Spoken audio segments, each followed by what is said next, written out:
ভারতবর্ষ কেবল মানচিত্র নয়, কালির আঁচড়ে বারবার বিক্ষত করলেও বুকের ভেতরে কোনো ক্ষতের চিহ্ন পড়ে না। শুধুই বদলে যায় তার চারদিকের প্রসারিত প্রান্তিক রেখাগুলি।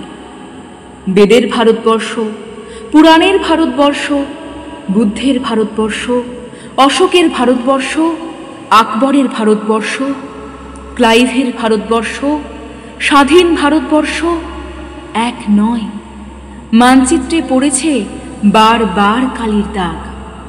এরই মধ্যে প্রাগৈতিহাসিক মুকুট মাথায় মৌনী হিমালয়ের মতো দাঁড়িয়ে আছে এক ভারতবর্ষ।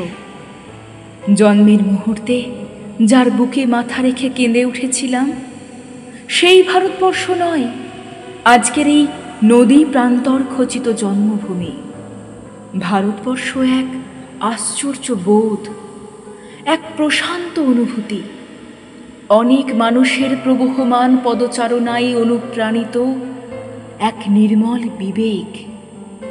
কেবল মানচিত্র নয় এ ভারতবর্ষ।